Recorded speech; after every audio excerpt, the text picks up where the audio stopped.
মাত্র দুটি উপকরণ দিয়ে এইভাবে একবার টিফিন বানিয়ে নিন। বড় থেকে ছোট সবাই খুব মজা করে খাবে।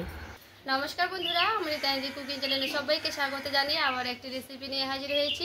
তো যে সকল বন্ধুরা আমার চ্যানেলে নতুন হয়ে এসেছেন তারা প্লিজ চ্যানেলটাকে সাবস্ক্রাইব করে আমার পাশে থাকবেন, আর যারা ফেসবুক থেকে দেখছেন তারা পেজটাকে ফলো করে রাখবেন। তো চলুন রেসিপিটি দেখে নেওয়া যাক। সবার আগে এখানে আমি এক বাটি ময়দা নিয়ে নিয়েছি, আর এখানে নিয়েছি একটা আলু। এই আলুটাকে ভালো করে আমি মেখে নেব। আর এই আলুটাকে আমি কিন্তু খুব সুন্দর করে মেখে নিয়েছি। এর ওপরে দিয়ে দিব আমি লবণ, অল্প একটু দিয়ে দেবো চিনি, আর এখানে দেখুন এক বাটি মাপে নিয়ে নিয়েছি ময়দা। আমি কিন্তু খুব অল্প উপকরণ দিয়ে তৈরি করে নেব এটাকে। এবার আলুটা দিয়ে আর ময়দাটাকে দিয়ে একটু ভালো করে হাত দিয়ে মাখিয়ে নেব। রসুনের মতো দিয়ে দিচ্ছি তেল। তেলটা দিয়েও ভালো করে খুব সুন্দর করে মাখিয়ে নেব।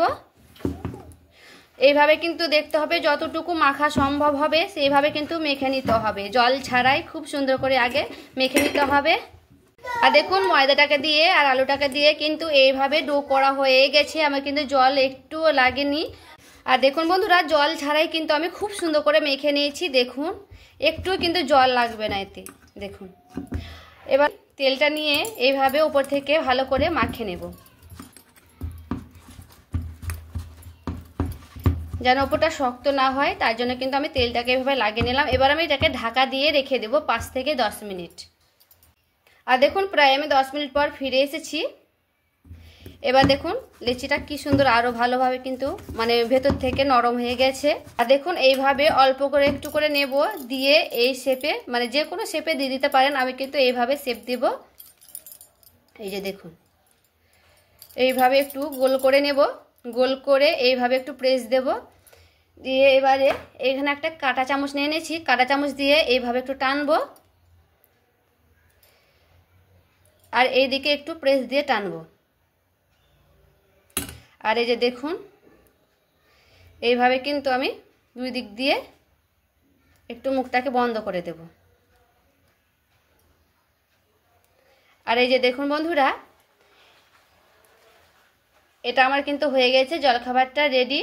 আর দেখুন আবারও একটা করে দেখাচ্ছি। এই যে এইভাবে নিয়ে নেব অল্প একটু আটা ময়দা দিয়ে, এবারে এখান থেকে এইভাবে একটু করে চাপ দিতে হবে, আর এই সাইজটা এই থেকে আর একটু এইভাবে একটু করে চাপ দিতে হবে। তারপরে এই দিকটা একটু মুখটাকে বন্ধ করে দিতে হবে, এই সাইজেরও মুখটাকে একটু করে এইভাবে বন্ধ করে দিতে হবে। তাহলে দেখুন এইভাবে কিন্তু হয়ে গেছে।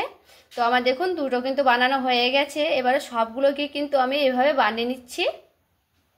এখন বন্ধুরা সবগুলোকে কিন্তু আমি খুব সুন্দর করে বানিয়ে নিয়েছি। আর আগে থেকে আমি জলটাকে কিন্তু ফুটাতে দিয়ে দিয়েছি, আর জলটা দেখুন খুব সুন্দর করে আমার ফুটছে। আর এখানে একে একে ছেড়ে দেব, আর দেখবেন কিছুক্ষণ পর কিন্তু ভেসে উঠবে।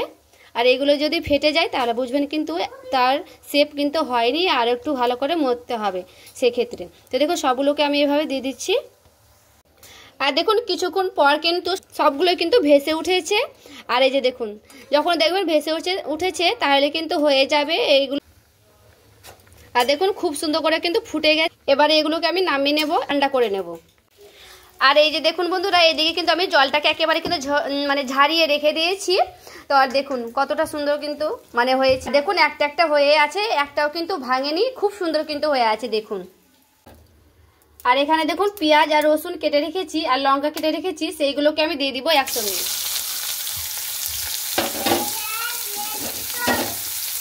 আর দেখুন পেঁয়াজটাকে আর রসুনটাকে খুব সুন্দর করে কিন্তু আমি ভেজে নিয়েছি লাল লাল করে। একটু লবণ, অল্প একটু দেব হলুদ, 1 চামচ দিয়ে দেবো কাশ্মীরি লঙ্কার গুঁড়ো। সবগুলোকে দিয়ে আমি খুব সুন্দর করে এবার নাড়াচাড়া করে নেব।